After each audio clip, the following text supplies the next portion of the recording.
Este es El Mundo del Derecho y el Derecho en el Mundo, un programa de análisis, comentarios y discusiones sobre temas de actualidad tratados desde una perspectiva jurídica. Y ahora con ustedes, el doctor Carlos Gabuardi. Bienvenidos a su programa El Mundo del Derecho y el Derecho en el Mundo. El benemérito de las Américas, el presidente mexicano Benito Juárez, estableció que entre los hombres como entre las naciones, el respeto al derecho ajeno es la paz. En realidad, entre los diversos estados de la comunidad internacional, es fácil que surjan problemáticas, especialmente entre aquellos estados que tienen una relación muy cercana por la cultura, la geografía y la historia. Pero estos conflictos es muy importante que se resuelvan por medios pacíficos. Y particularmente a mí me gustaría en esta ocasión referirme a la solución de conflictos internacionales a través de la Corte Internacional de Justicia. Y para conversar sobre este tema, tengo el gusto de recibir en estos micrófonos al licenciado Odín Guillén Leiva, quien ha autorado un libro de muy reciente publicación denominado La ejecución de las sentencias de la Corte Internacional de Justicia, focalizado principalmente al caso Honduras y El Salvador. Odín es un abogado graduado en la Universidad Nacional Autónoma de Honduras. Además, es notario por la Corte Suprema de Justicia de Honduras. Es especialista en Derecho Internacional, en Relaciones Internacionales, en Derecho Económico y Comercio Exterior. Y sus estudios no solamente lo han llevado a la Universidad Complutense de Madrid, sino también a la Academia de Derecho Internacional de La Haya. Ha sido árbitro internacional tanto en asuntos de derecho internacional público como en derecho internacional privado. Ejerce como editorialista en el importante periódico La Tribuna de Honduras y es exalumno del Liceo Franco Hondureño. Actualmente él es la cabeza en Honduras del importante despacho centroamericano de Mayora y Mayora. Mayora y Mayora fue fundado originalmente en la ciudad de Guatemala, donde tiene una importantísima presencia, pero también Mayora y Mayora tiene una presencia en El Salvador, pero muy destacadamente en la República de Honduras, con oficinas tanto en Tegucigalpa como en San Pedro Sula y el importante desarrollo de las islas de Roatán en el Caribe hondureño. En realidad, el importante currículum de Odín podría llevarnos mucho tiempo, pero es para mí especialmente importante que él nos haga el favor de conversarnos sobre esta obra muy importante que debo decir que inicia con un estudio destacado de la ejecución de sentencias de la Corte Internacional de Justicia. Debo decirte, Odín, que algunas personas incluso llegan a dudar del carácter jurídico del derecho internacional público porque dicen que el derecho internacional público carece de coercitividad, asumiendo positivistamente que el elemento coercitivo es esencial para definir aquello que es jurídico. A mí me gustaría que tú me dieras tu opinión sobre este tema y por qué consideras tan importante este análisis teórico profundo sobre la ejecución de sentencias de la Corte Internacional de Justicia. Muchas gracias, Carlos, por la invitación y la gentil presentación que has hecho de mi persona. Me siento honrado de estar aquí. Eh, Justamente, Carlos, eh, la ausencia de coercitividad en el derecho internacional público es lo que hace de este derecho un derecho atípico, por un lado, pero de igual obligatoriedad. Y esa obligatoriedad, antagónicamente, está basada en la buena fe de los estados. No necesita el derecho internacional público coercitividad, dice la Pacta Sunt Servanda. Lo que necesita es buena fe de sus participantes para su cumplimiento obligatorio. Y relacionando este tema con la Corte Internacional de Justicia, la Corte Internacional de Justicia no tiene un aparato coercitivo para que sus sentencias sean ejecutadas, sino que su obligatoriedad, que está prevista convencionalmente en el Estatuto de la Corte y en la Carta de Naciones Unidas, su coercitividad, su obligatoriedad tiene toda la relación con lo que he dicho de la buena fe. Se cumplen las sentencias de buena fe. Es decir, que aquella conciencia de que los mandatos son jurídicos parecería ser la característica esencial. Ayúdame a entender qué es la Corte Internacional de Justicia, cuáles son sus orígenes y cuál es su trascendencia en el mundo moderno. Con el final de la Primera Guerra Mundial se establece el Tribunal Permanente de Justicia Internacional. Con el nacimiento de la Segunda Guerra Mundial desaparece. Y con el final de la Segunda Guerra Mundial se establece lo que hoy es la Corte Internacional de Justicia. Es la Corte Internacional de Justicia heredera de las facultades, establecimiento, archivos, objetivos del Tribunal Permanente de Justicia Internacional de la Sociedad de las Naciones. Pero vale la pena recordar, Carlos, que una corte como la Corte Internacional de Justicia, es decir, con la competencia, jurisdicción y vocación de la Corte Internacional de Justicia, tuvo su primer ejemplo en Centroamérica. La Corte Centroamericana de Justicia de 1907 fue la primera corte internacional del mundo con esas características, ¿no?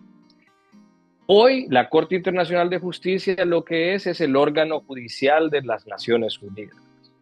No es la Corte del mundo, es la Corte Internacional de Justicia, órgano judicial de las Naciones Unidas. ¿Y a qué quiero llegar con esto, Carlos? A que la jurisdicción de la Corte no es obligatoria. La jurisdicción de la Corte es voluntaria. Acuden ante ella solamente los estados que quieren someter sus controversias ante la Corte. Y de allí que la obligatoriedad de las sentencias de la Corte esté relacionada con esa voluntad manifestada por los estados cuando sometieron sus controversias ante ella. Si los estados dieron ese paso voluntario de someter un problema con otro estado ante esa corte, está implícito, tanto por obligación convencional como por buena fe, está implícito el cumplimiento de las sentencias que emita la corte sobre esas controversias. A mí me parece muy importante, si tú me permites, hacer un paréntesis sobre este punto, que Centroamérica ha sido pionera en grandes y relevantes aspectos del derecho internacional y el de las relaciones pacíficas entre los pueblos, no solamente en este tema de de cortes de justicia, cortes internacionales de justicia, sino también en procesos de integración económica y política, que todos estos aspectos, las relaciones internacionales, la integración política y la integración económica, son elementos que siempre han estado presentes en la historia de Centroamérica, en un esfuerzo constante de unificación, pero también en un esfuerzo constante de definición de de las características y naturaleza propia de cada uno de los estados.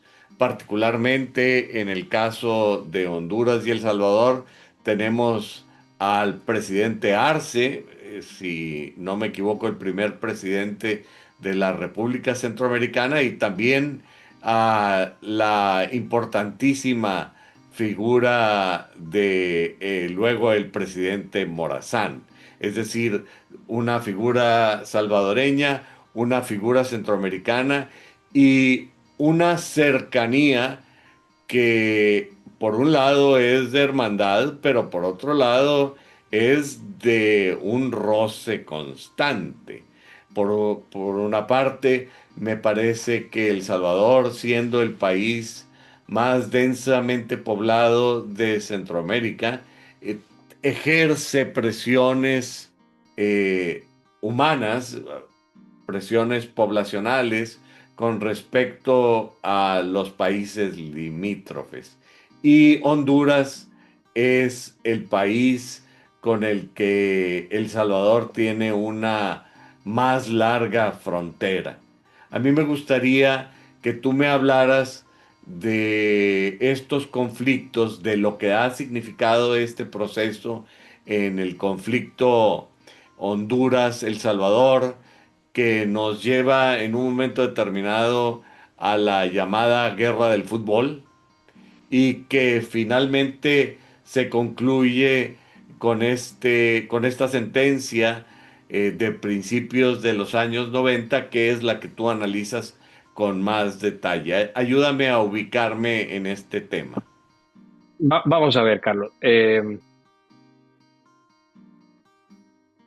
Es una realidad que desde que Centroamérica nace, ha estado en un proceso de desintegración, ¿verdad? No podemos omitir que nace como una República Federal Centroamericana. Y a la vez eso constituye una pena, porque es curioso que pueblos tan homogéneos tengan tanta dificultad para permanecer juntos. No obstante, como tú bien has mencionado, han habido muchas campañas para mantener a Centroamérica unida.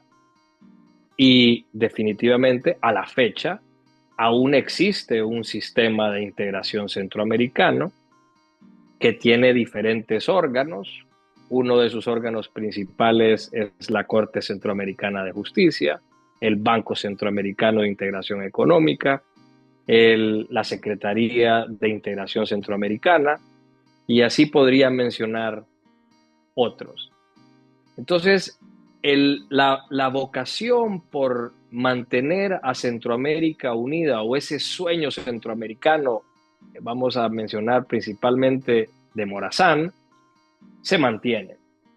Pero los estados tienen algunas particularidades, y es que van evolucionando o van madurando, y no solo solo hasta que adquieren una madurez eh, razonable, logran entender qué es lo que más le conviene a sus pueblos. Y creo que esa circunstancia, esa bipolaridad, está presente siempre en Centroamérica. en que lo que más le conviene a los pueblos centroamericanos es tener una Centroamérica unida en términos económicos, en términos geopolíticos, en términos de política exterior, en términos de seguridad.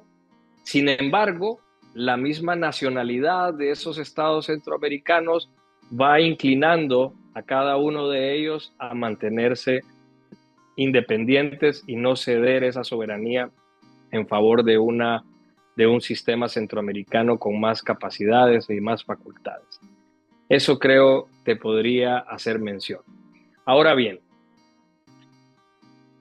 el territorio siendo un elemento principal de los estados y de los estados soberanos nacidos en 1648 con la Paz de Westfalia, el territorio ha sido el detonante de controversias en el mundo entero.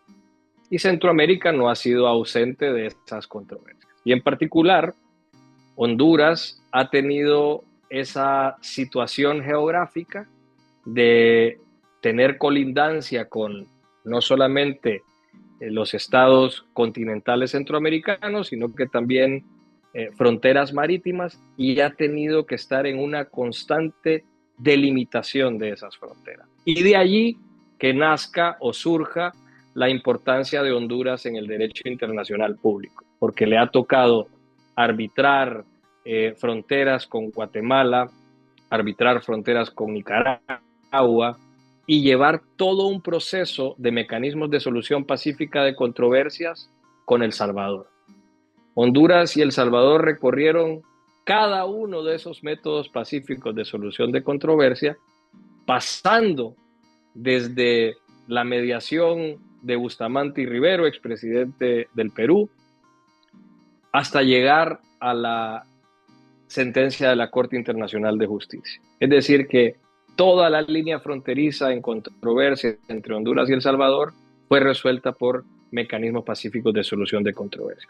Y cruzaron, además, por un mecanismo no pacífico, que es el uso de la fuerza y que es a la guerra del fútbol a la que tú has hecho referencia, que a mí me gusta llamarle mejor la guerra de las 100 horas.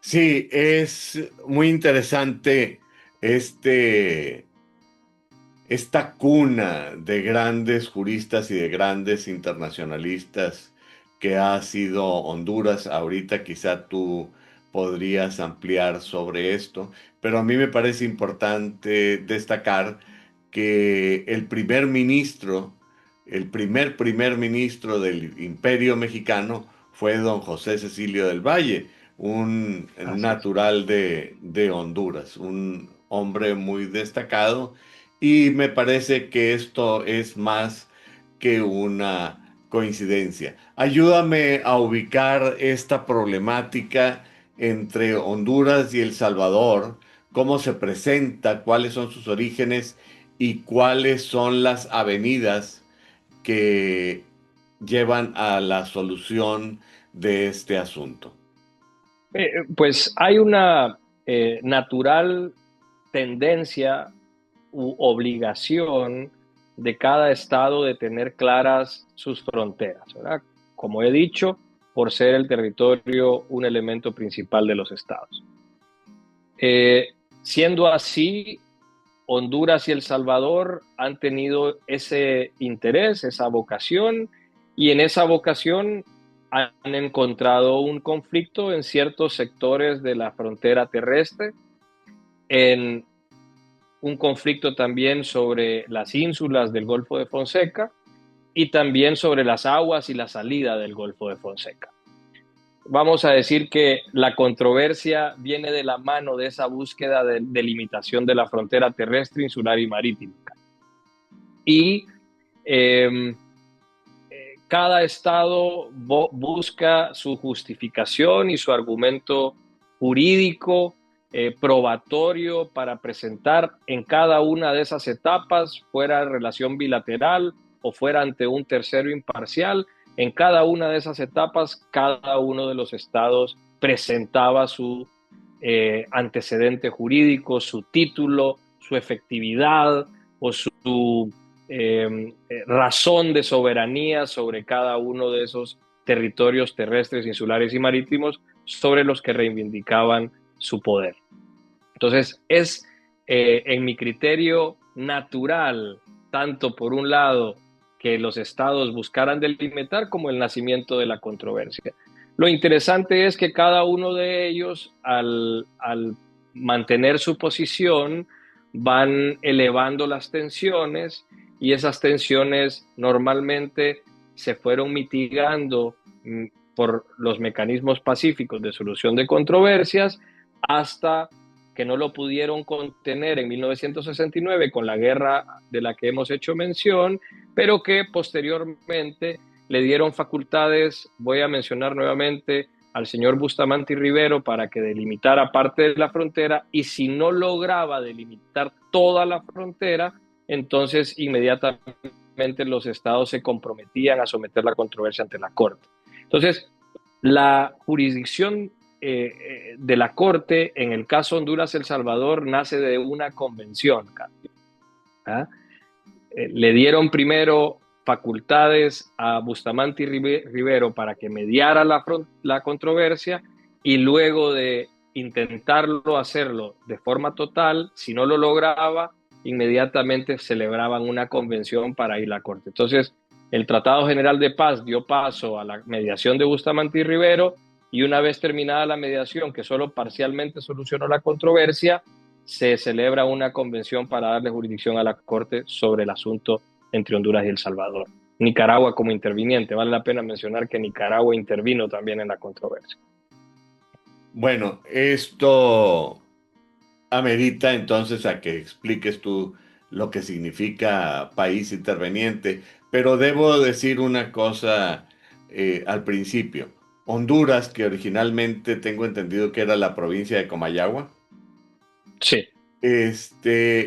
y El Salvador, que era otra de las provincias unidas de Centroamérica, sus fronteras siempre han estado un poco borrosas, porque no es tan claro como cuando tú dices, bueno, la frontera es el río fulano de tal o la cumbre fulana de tal, sino que el terreno entre El Salvador y Honduras es un poco, digamos, difícil de delimitar al natural por accidentes geográficos. ¿Este es el caso?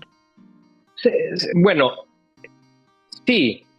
Sin embargo, la razón de esa de lo borroso que pueden ser esas fronteras proviene desde la colonia, Carlos. Entonces, el origen de la disyuntiva es que cuando se hace la transición entre las provincias centroamericanas de la colonia a su independencia, ese paso de documentos jurídicos no es perfecto. De hecho, a la Corte se le pide que resuelva el conflicto con un principio denominado el uti possidetis iuris, que es tomar cómo estaba dividida la colonia centroamericana, la colonia española de las provincias centroamericanas, para que esas fueran las fronteras de los nuevos Bueno, estados que en sentido centroamericanos. estricto, Centroamérica no fue de jure una colonia, sino era una capitanía general, parte del virreinato de la Nueva España. Sí, pero a lo que hacía referencia es que los documentos de esa situación política anterior a la independencia eran los que serían útiles para darle las fronteras definitivas a los países centroamericanos.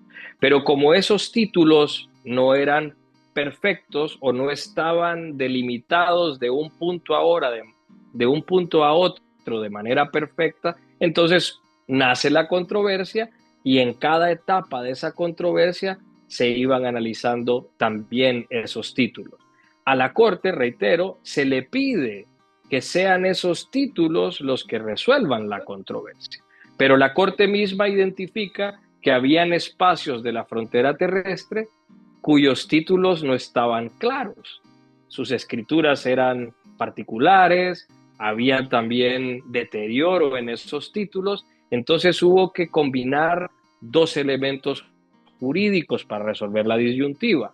El título, que sería la primera elección del juez, o la soberanía que hubiesen efectivamente aplicado o ejercido esos estados en los espacios en donde el título estuviera, vamos a llamarle, borroso.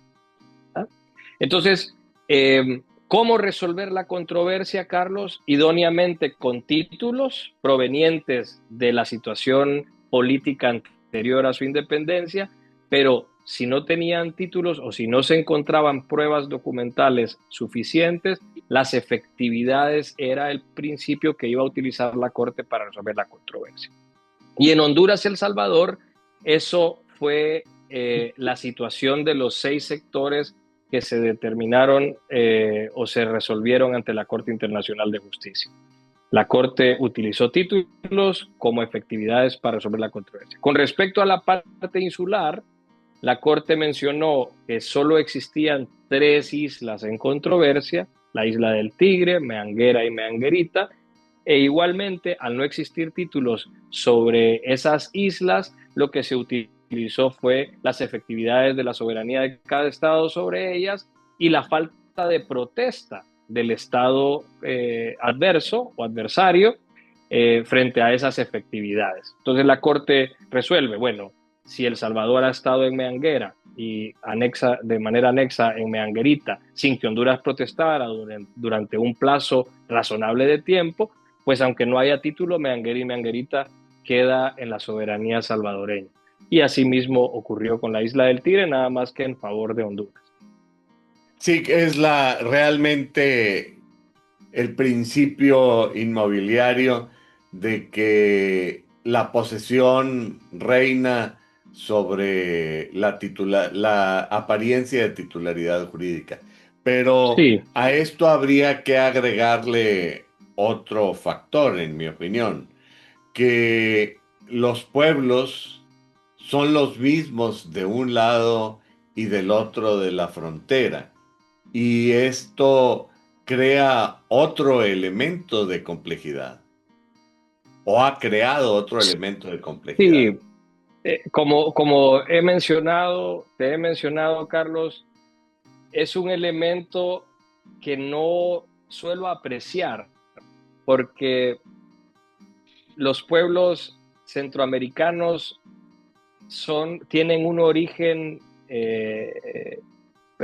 similar, eh, eh, tienen características físicas también similares, el mismo idioma, la misma religión, los mismos problemas, la misma historia. Entonces es curioso cómo pueblos ubicados en circunscripciones geográficas tan pequeñas y tan cercanas tengan esa vocación por defender un territorio con tanta beligerancia, ¿verdad? Entonces, eso no lo aprecio yo de la forma que era apreciado hace 200 años, ¿verdad? Sino que creo que más bien ese elemento, esa cercanía de los pueblos centroamericanos, más bien debe de ser el péndulo, el que facilita la solución de las controversias y pensando más allá, el que facilita que Centroamérica se maneje como una misma región. Y en ocasiones no solamente el parecido físico, sino también el parecido en el acento, en la forma de hablar, en las expresiones, etcétera. Lo que me lleva a un aspecto que tú desarrollas en otro de tus apartados, eh, que no solamente se refiere a estos aspectos, digamos, inmediatos de derecho inmobiliario, sino a la equidad. ¿Cuál es el rol que ha jugado la equidad en todo este proceso? Bueno, a la Corte, puntualmente, Carlos, a la Corte se le pide que resuelva en derecho y no en equidad en el caso Honduras-El Salvador. Eh, Esas opciones están previstas en el Estatuto de la Corte, exactamente en el artículo 38. El párrafo 1 habla de las fuentes del derecho internacional público, las fuentes tradicionales, y el párrafo 2 de ese artículo habla de la equidad. Pero en el caso de Honduras y El Salvador, se le ha pedido a la Corte que resuelva con base en derecho. La equidad fue utilizada en la sentencia con mucha prudencia en algunos elementos de la decisión, pero no fue porque Honduras y El Salvador le solicitaran a la Corte que resolviera en equidad. Ahora, a mí me da la impresión de que en el artículo 38 esta distinción entre derecho y equidad es una especie de influencia no deseada de la visión del common law que distingue entre sistemas de derecho y sistemas de equidad, que el sistema de equidad es un sistema jurídico que, con unas reglas distintas al sistema del common law, y no la equidad filosófica como nosotros la entendemos. Pero en la realidad de los hechos y en la realidad de las sentencias, esto ha tomado otras características. Ayúdame a profundizar en cómo se entiende la equidad desde la perspectiva romano-germánica en el derecho internacional público. Sí, lo que se le pide a una corte internacional cuando se sugiere por las partes resolver en equidad es que no se alejen del derecho en sí mismo, sino que con base en la comprensión de lo que es equidad para ese juez, para ese magistrado, se aplique su decisión y hacer justicia o para hacer justicia. Y puede haber una equidad perfectamente parecida al derecho, puede haber una equidad contraria al derecho o puede haber una equidad idéntica que el derecho. Eso va a depender no en sí de la equidad, sino de la consideración del juez, de lo que es equidad para él en el caso concreto. En el derecho internacional de esa forma es como funciona. Una equidad parecida, una equidad contraria o una equidad idéntica al derecho dependiendo de la convicción del juez. En el caso del conflicto Honduras-El Salvador, tú haces referencia a que esto inicia como un proceso de mediación en donde las partes buscaban la solución pacífica de las controversias a través de la mediación de un jurista peruano, pero finalmente ahí mismo en esa cláusula de mediación se establece que en caso de no llegar a una solución satisfactoria para ambas partes, las partes en controversia aceptaban someterse voluntariamente a la jurisdicción de la Corte Internacional de Justicia. Es claro que hay dos partes en este litigio. Por un lado, la República de El Salvador y por otro, la República de Honduras. Pero además, tú mencionas a un tercer país interveniente, que es el caso de Nicaragua.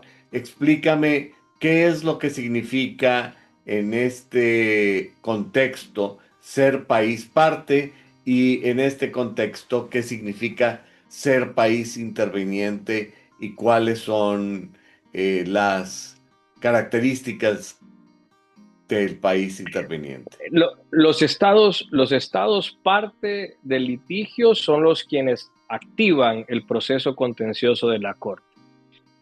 Como he hecho referencia, el proceso contencioso de la Corte se puede iniciar por demanda o se puede iniciar por convención. Y en el caso de Honduras-El Salvador lo iniciaron por convención. Siempre hay un libelo de demanda y un libelo de contestación de demanda, pero vamos a decir que no es una sorpresa cómo se activa el proceso, sino que convienen activar el proceso y luego presentan sus niveles respectivos.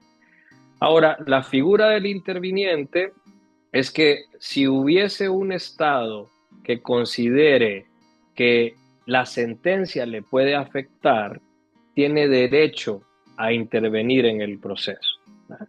Y solicita a la Corte Internacional de Justicia participar del procedimiento como parte interviniente.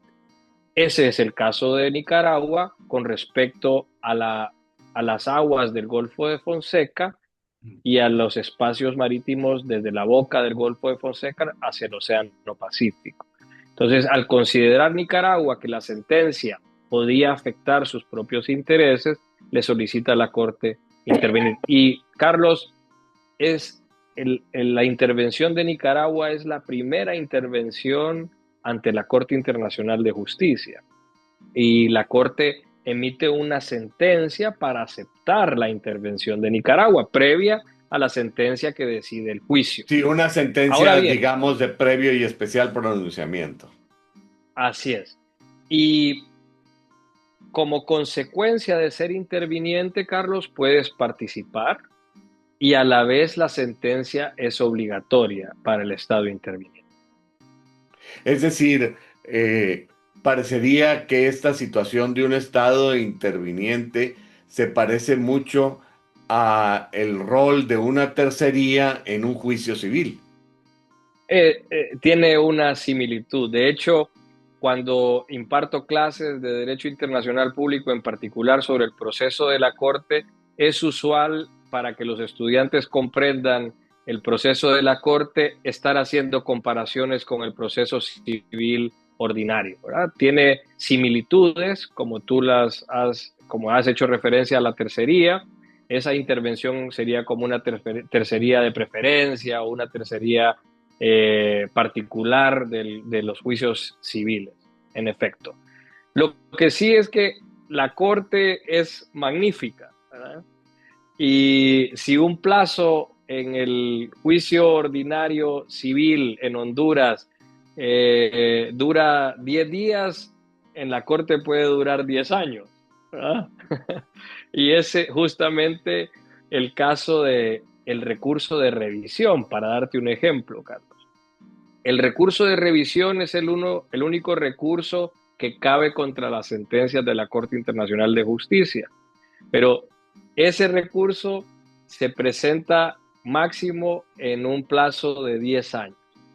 Tiene una característica interesante, que es que se va venciendo cada 6 meses ese plazo. Es un plazo de doble tracción, le llamo yo, porque tiene 10 años de longitud, pero cada 6 meses se va terminando un pequeño plazo dentro de esos 10 años. ¿Por qué? El Estado que quiera presentar el recurso de revisión tiene que justificarlo con un hecho nuevo y no puede presentar el recurso después de 6 meses de haber descubierto ese hecho nuevo. ¿Ah? Entonces, si yo encontré un hecho nuevo en marzo de 1993, no puedo presentar un recurso de revisión en 1998 alegando ese hecho nuevo que encontré en marzo del 93. Tengo que presentarlo dentro de los 6 meses después de marzo del 93, ¿verdad? Entonces, te hago esa mención porque en efecto se parece a los recursos que podemos presentar en juicios civiles. En Honduras el recurso de revisión es una garantía constitucional y tienes derecho a presentarlo en 6 meses después de emitida la sentencia de casación. Pero solamente son denominaciones parecidas y plazos completamente distintos.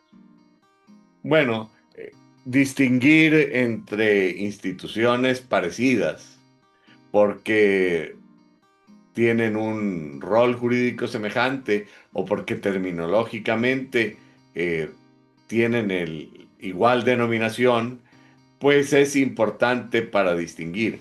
Particularmente en este caso, parecería que lo podríamos comparar con las cláusulas MED-AR, que primero admiten una mediación y después un arbitraje. Sin embargo, aquí podríamos decir medjurisdicción. ¿Cuál es la Med diferencia? judicial, Perdóname. med judicial, tal vez. Exactamente, exactamente. En este caso, ¿cuál es la diferencia entre un arbitraje de derecho internacional público y la intervención de un tribunal previamente constituido, un tribunal permanente como es la Corte Internacional de Justicia? El tema es que aquí esta situación que se presentó en la solución de la controversia entre Honduras y El Salvador se parece mucho a las cláusulas MED-AR, donde primero hay una mediación y luego hay un arbitraje. Y me parece importante distinguir entre instituciones que se parecen y entre instituciones que pueden prestarse a confusión porque tienen un nombre semejante, como es el caso de las revisiones a las que ahorita nos referíamos, las tercerías, etcétera.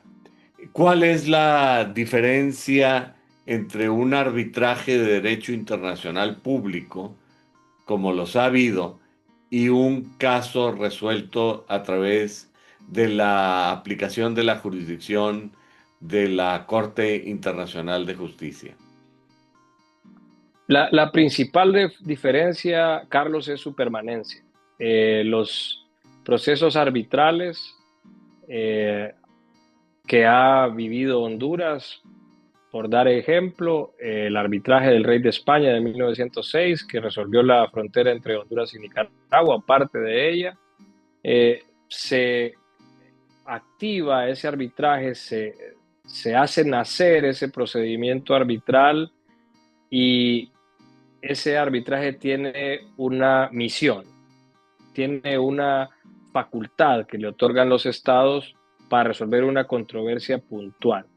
Y cuando el árbitro emite su laudo, esa institución arbitral, ese fenómeno que nació con la voluntad de los estados, desaparece. En el caso de la Corte Internacional de Justicia o el Tribunal Permanente de Justicia Internacional de la Sociedad de las Naciones o la Corte Centroamericana de Justicia del Sistema de Integración Centroamericano, estas son cortes permanentes. Están allí siempre, su sede está allí, en el caso de la Corte está en La Haya, Holanda, como bien lo sabes, y los estados llevan sus asuntos ante una corte que está permanentemente abierta a disposición para conocer de los asuntos que sean de su competencia. Cuando emite la sentencia la Corte el 11 de septiembre de 1992, la Corte no desaparece. ¿Verdad? La Corte continúa y sigue resolviendo otros casos. Mañana, pasado mañana, tiene audiencias, etcétera, etcétera, porque la Corte es una Corte permanente. Entonces, los procedimientos judiciales en el derecho internacional normalmente se llevan, o su característica es que se llevan ante cortes permanentes. Y los procedimientos arbitrales del derecho internacional público normalmente reciben casos que hacen que nazca una corte de arbitraje y desaparezca con el final del juicio arbitral, ¿verdad? Con el auto. Hay otros ejemplos, cortes arbitrales de arbitraje de inversión, estas sí hay cortes permanentes o centros permanentes, etcétera, pero es un tema distinto, ¿verdad? El que estamos tocando en esta entrevista o a lo que hace referencia al libro que muy gentilmente me has permitido compartirte y exponer, es casos de derecho internacional público que normalmente tienen que ver con controversias de fronteras o de tratados.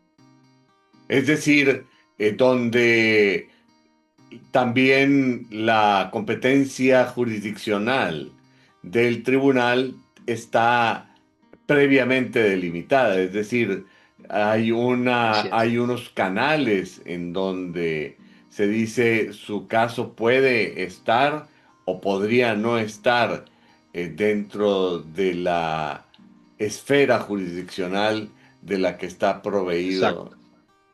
Es Y un decir, tribunal el arbitral se estatuto, puede, sí, perdóname, el el estatuto. estatuto que hace nacer la Corte Internacional de Justicia, el estatuto de la Corte, como se le llama en la doctrina, prevé cuál es la competencia de la Corte.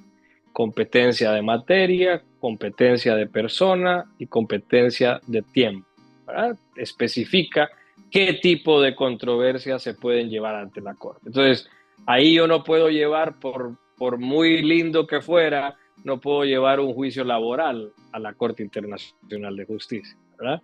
A la Corte Internacional de Justicia puedo llevar un asunto, reitero, de fronteras o de tratados, por dar dos ejemplos básicos de la competencia de materia, entre estados, para dar claridad de cuál es la competencia de persona, es entre estados, y en cuanto a la competencia ratione tempori, o el tiempo, pues después de nacida la Corte es que se pueden llevar asuntos ante la Corte Internacional de Justicia. Y eventualmente esto es muy importante entenderlo. Y la pregunta sería, ¿por qué en este caso, desde este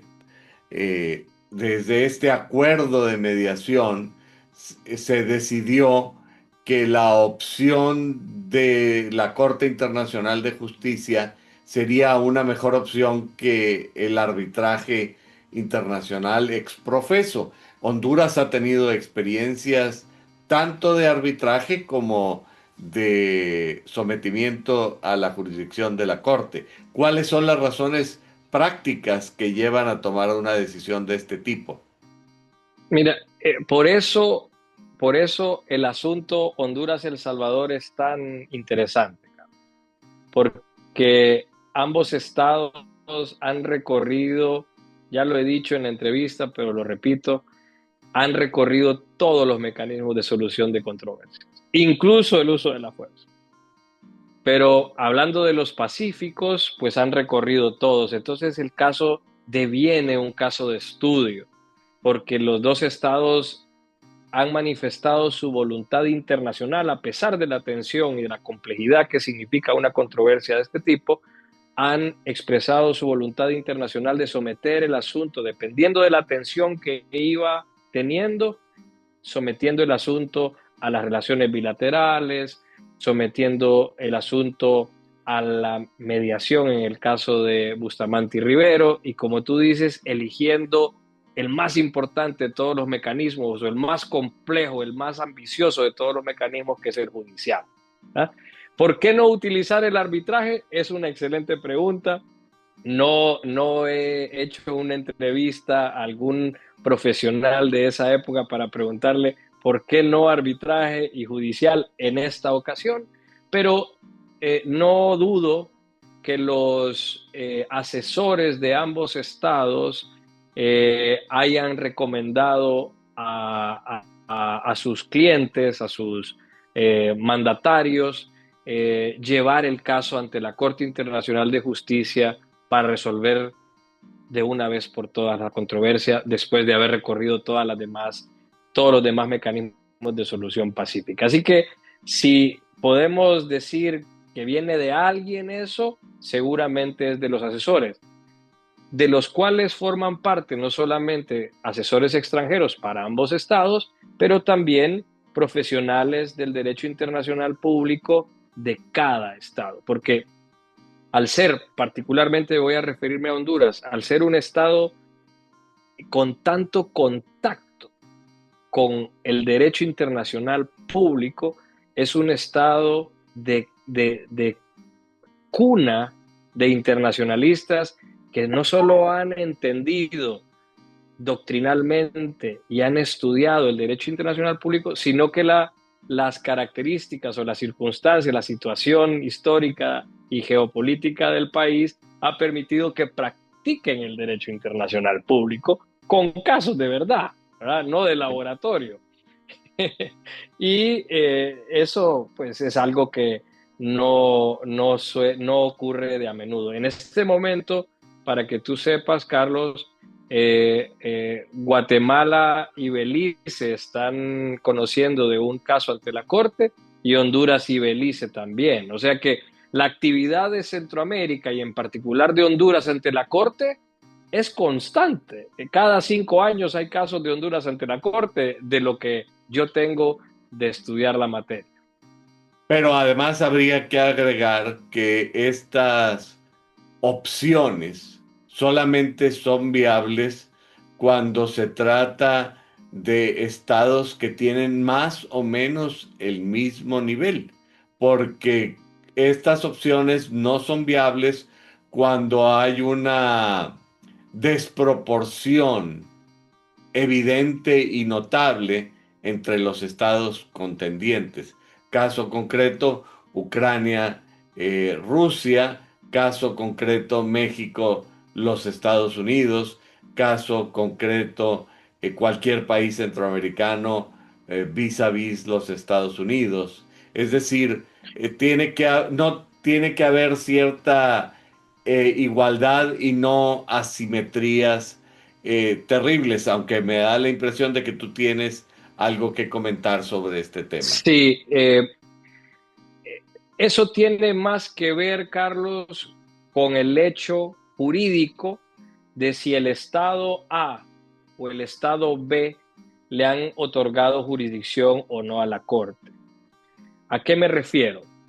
Si Rusia fuera parte del estatuto para recibir una acción por parte de Ucrania, eso sería posible jurídicamente, ¿verdad?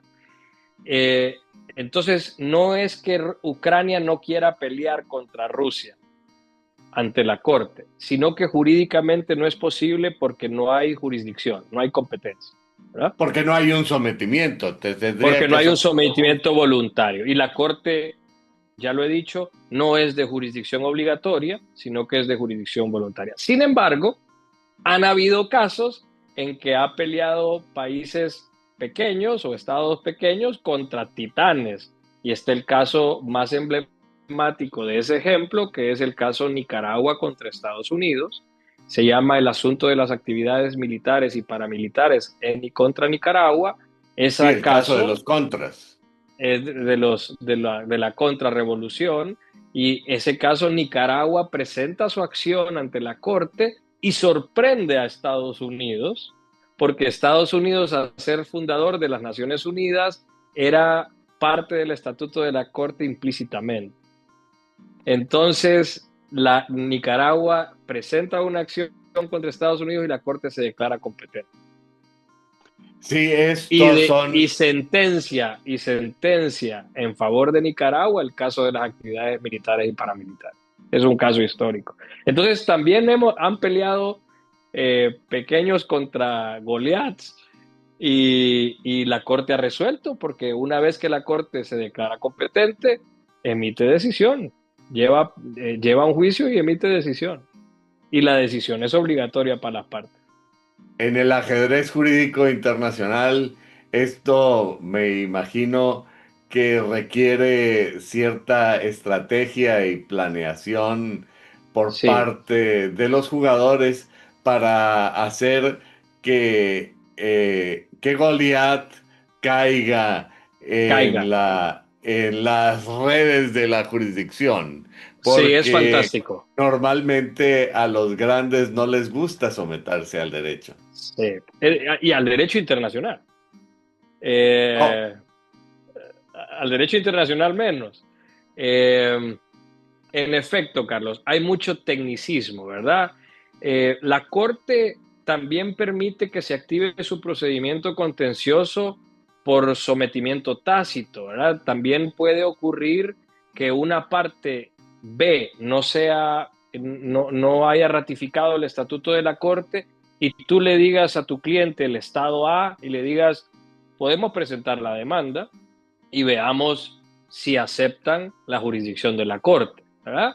Claro, si uno va a dar ese consejo a un cliente, a un mandatario, a un Estado, tiene que advertirle que es posible, uno, que el Estado rechace la competencia de la Corte en su nivel de contestación, o que la propia Corte diga yo no puedo conocer de esto porque no soy competente. El tema es que entre el surgimiento del conflicto, eh, el uso de la fuerza, eh, el enfrentamiento bélico, el rompimiento de relaciones diplomáticas, la búsqueda de la solución a través de un acuerdo de mediación y finalmente el sometimiento a la jurisdicción, desde que inicia el conflicto hasta la obtención de la sentencia, estamos hablando de un periodo de alrededor de 25 años. Y tenemos la sentencia y ahora falta la ejecución de la sentencia, que es otra historia. Es otra historia, es otro problema, como digo en el libro, ¿verdad? Es otro caso. Eh, y no solamente 25 años de un punto al otro, Carlos. No olvides todo lo que ha durado la controversia en sí, todo lo que ha significado que la tensión aumente o disminuya dependiendo de los gobiernos, dependiendo de las situaciones migratorias, de reforma agraria, eventos naturales, en fin, todo eso va, bueno, el fútbol mismo va moviendo la controversia de un lado a otro. Entonces, no solamente 25 años del uso de los mecanismos de solución pacífica, sino que cuenta todos los años de la controversia que vienen prácticamente desde el nacimiento de las repúblicas centroamericanas. Ahora bien, cuando la Corte emite sentencias, sea en este caso Honduras, El Salvador o sea en cualquier otro, las sentencias son obligatorias de acuerdo al artículo 59 del Estatuto y de acuerdo al artículo 94 de la Carta de Naciones Unidas. Las sentencias de la Corte son obligatorias. Y a eso me encanta agregarle un par de normas que tienen particularmente los estados centroamericanos y en esencia Honduras.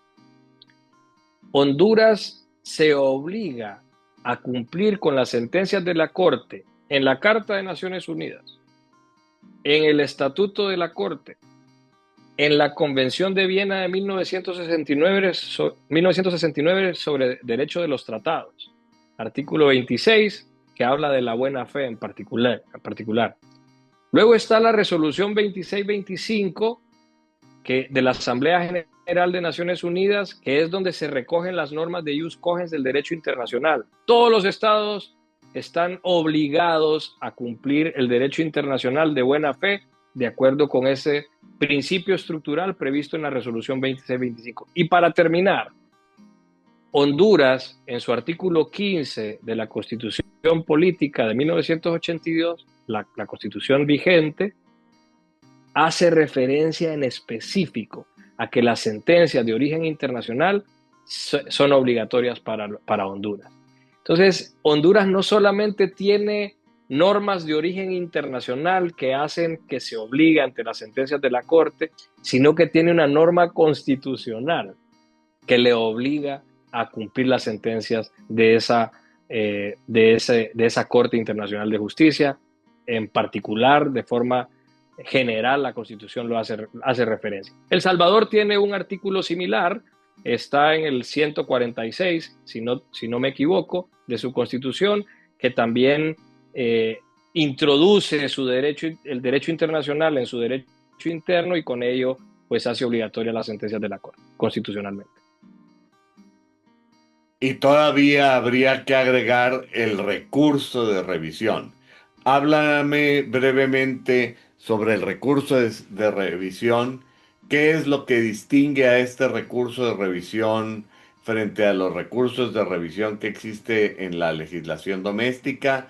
¿Ante quién se ventila?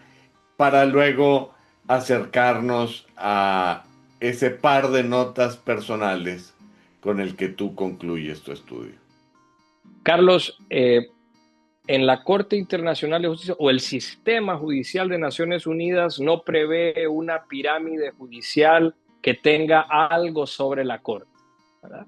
La Corte es una sola instancia que decide el derecho internacional sobre la controversia que haya sido sometida a su jurisdicción y competencia. Eso tiene una consecuencia A y una consecuencia B. Voy a empezar con la primera.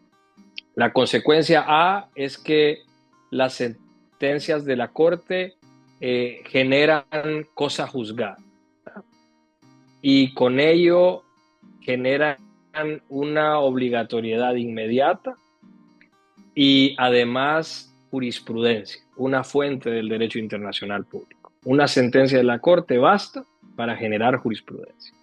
¿Por qué? Porque no hay nadie más a quien preguntarle si lo que dijo esa Corte es correcto.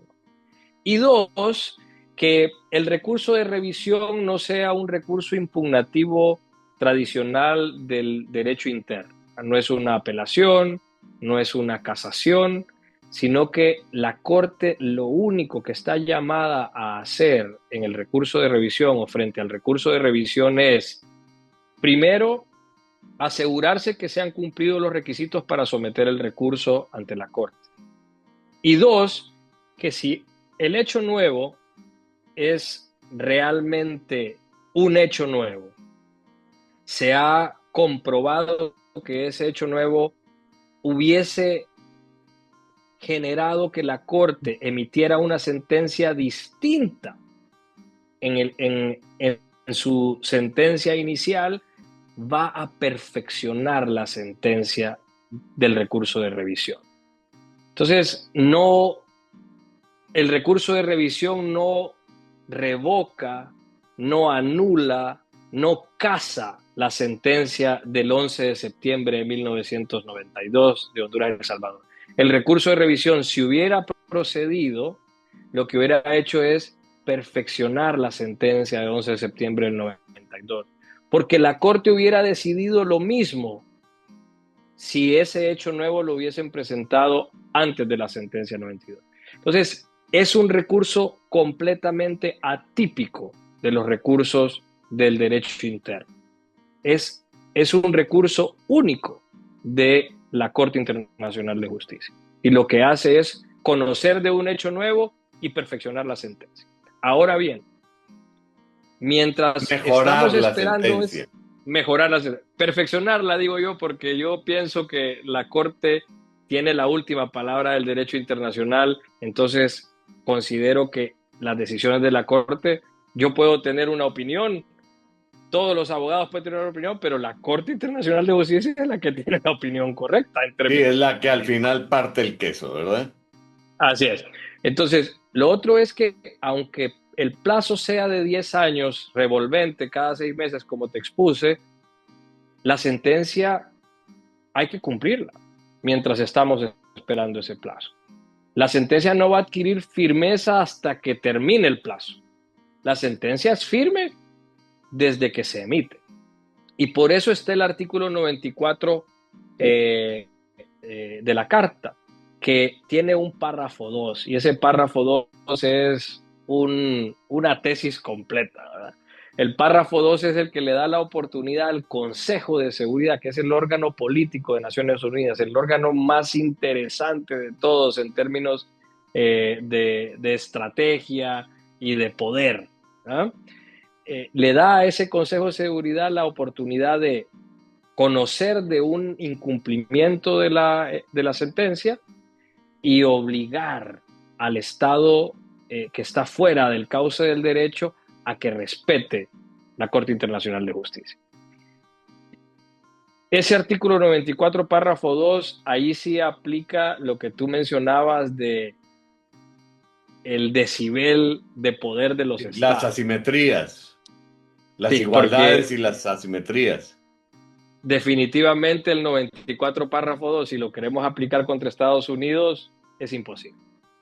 Porque Estados Unidos en el Consejo tiene su derecho de veto, así como los otros 4 estados miembros permanentes del Consejo, y entonces ya se cae toda se cae todo lo filosófico del derecho internacional.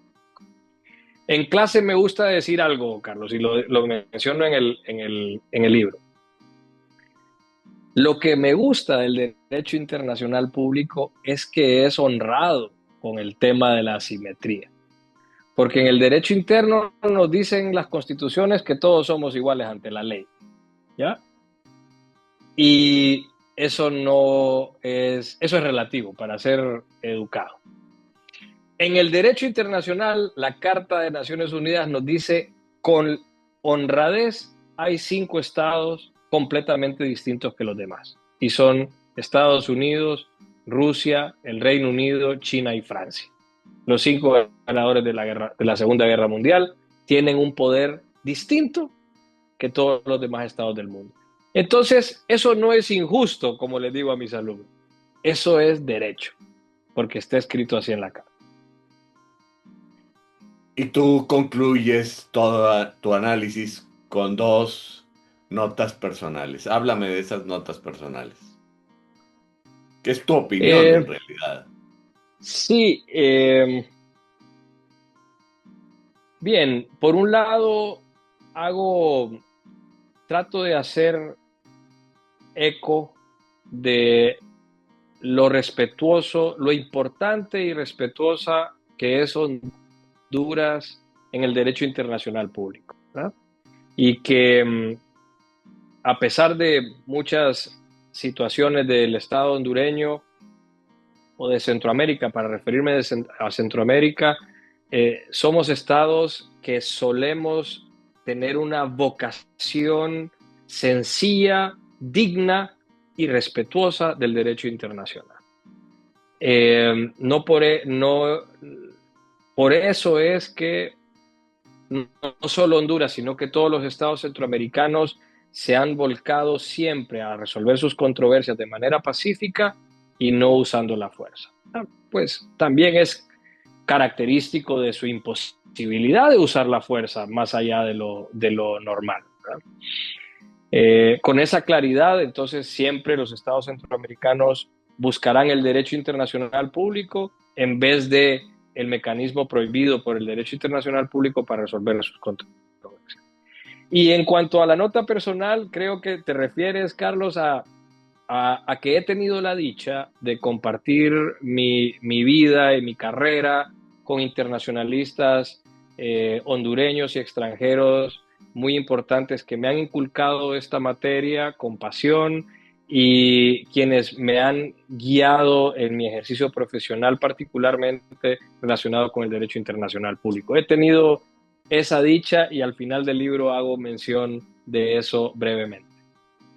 Pues me parece que esto es muy importante porque habla de una experiencia jurídica vívida. Y a mí Sí. me parece que a través de esta conversación hemos dado una exploración, aunque un tanto superficial, sobre todos estos interesantísimos temas que tú tratas en tu libro, que invito al público a adquirirlo, que está disponible en Kindle de Amazon a un precio muy razonable y eventualmente habremos de reunirnos para conversar sobre algunos de los temas que tú desarrollas con mayor profundidad y algunos de los otros temas que tangencialmente hemos tratado y que son muy importantes de ventilarse. Pero al vernos en la necesidad de concluir nuestra conversación del día de hoy, antes de cerrar el programa, a mí me gustaría invitarte para que pudieras dirigir un mensaje claro, contundente y significativo para el público que semana a semana nos hace el favor de acompañarnos en este programa. Carlos, muchas gracias por tu invitación. Es un honor para mí que un mexicano de tu nivel me invite a hablar de mi humilde aportación al derecho internacional.